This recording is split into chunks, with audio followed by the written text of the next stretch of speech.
अस्सलाम वालेकुम dear subscriber, welcome to Urdu jobs updates. Air Blue में केबिन क्रू की असामी आ चुकी हैं। इस वीडियो में आप लोगों को मुकम्मल इन्फॉर्मेशन देंगे कि इसमें कैसे अप्लाई किया जाता है। इसके अलावा इसमें क्वालिफिकेशन क्या रिक्वायर्ड होती है। इसके अलावा रिटन टेस्ट के लिए या इंटरव्यू के लिए कौन कौन से डॉक्यूमेंट्स लेकर जाने होते हैं। तो वीडियो को एंड तक देखें। उर्दू जॉब्स अपडेट को सब्सक्राइब कर दें ताकि मजीद आने वाली नई जॉब्स की अपडेट आपको मिलती रहे।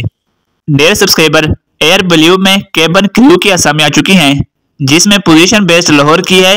मतलब ये है कि आपकी जो जॉब होगी वो लाहौर होगी, आपको ड्यूटी लाहौर करनी होगी। इसके लिए जो हाइट मांगी गई है वो 5 फुट 2 इंच होनी चाहिए। और इसके अलावा इसमें जो अप्लाई है वो सिर्फ और सिर्फ फीमेल कर सकती हैं। इसमें जो उम्र की हद है वो 18 से 28 साल तक रखी गई है।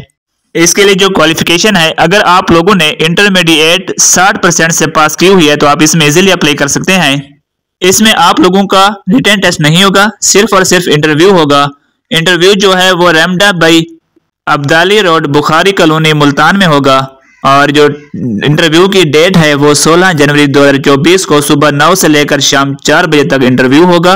इंटरव्यू के लिए आप लोगों ने जो जो डॉक्यूमेंट्स लेकर जाने हैं, एक तो अपना ID कार्ड लेकर जाना है, दूसरा 2 पासपोर्ट साइज तस्वीरें अपने लेकर जानी है, और तीसरा जो है वो अटेस्टेड कॉपीज ऑफ मैट्रिक और इंटरमीडिएट की भी साथ लेकर जानी है। इसके अलावा स्किल जो है आपको स्ट्रांग कम्युनिकेट होना चाहिए, यानी कि आप लोगों को उर्दू इंग्लिश बोलना आना चाहिए। अगर उर्दू भी अच्छे से बोलने आती है तो आप इसमें अप्लाई कर सकते हैं। इसके अलावा इसकी जो सैलरी है वो आपको एक अट्रैक्टिव सैलरी दी जाएगी और तमाम ट्रेवल की फैसिलिटीज भी दी जाएंगी। इस हवाले से मजीद कोई भी बात पूछनी है आप कमेंट कर दें। उर्दू जॉब्स अपडेट को सब्सक्राइब कर दें ताकि मजीद नई जॉब्स अपडेट आपको मिलती रहे। मिलते हैं एक नई वीडियो के साथ।